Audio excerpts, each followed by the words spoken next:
അറിവിന്റെ വാതായനങ്ങൾ തുറന്നു നൽകി കാഞ്ഞിരപ്പള്ളി സെന്റ് ഡൊമിനിക്സ് കോളേജിൽ സ്പെക്ട്ര വിദ്യാഭ്യാസ പ്രദർശനം ആരംഭിച്ചു. കോളേജിന്റെ വജ്രജൂബിലി ആഘോഷത്തിന്റെ ഭാഗമായാണ് 3 ദിവസം നീണ്ടു നിൽക്കുന്ന വിദ്യാഭ്യാസ പ്രദർശനം സംഘടിപ്പിച്ചിരിക്കുന്നത്. കോളേജിലെ രാജ്യാന്തര നിലവാരത്തിലുള്ള ലബോറട്ടറികൾ, പൂന്തോട്ടം, സസ്യശാസ്ത്ര, ജന്തുശാസ്ത്ര വിഭാഗങ്ങളിലെ ആകർഷകമായ ശേഖരങ്ങൾ ഇവയെല്ലാം പ്രദർശനത്തിൽ ഒരുക്കിയിട്ടുണ്ട്. സോയിൽ മ്യൂസിയം, താളിയോലകൾ, games corner, herbal, botanical garden, വിദേശഫല വൃക്ഷ സ്റ്റാളുകൾ, ചിപ്പി, പവിഴപ്പുറ്റ്, വിവിധങ്ങളായ ഫോസിലുകൾ ഇവയെല്ലാം പ്രദർശനത്തിലുണ്ട്.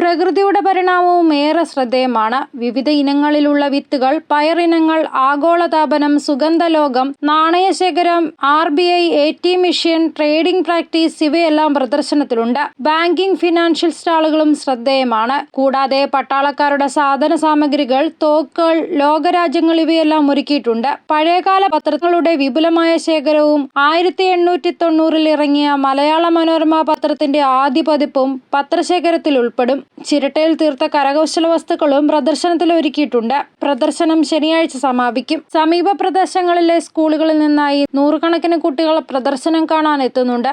News bureau, Kanjirappally.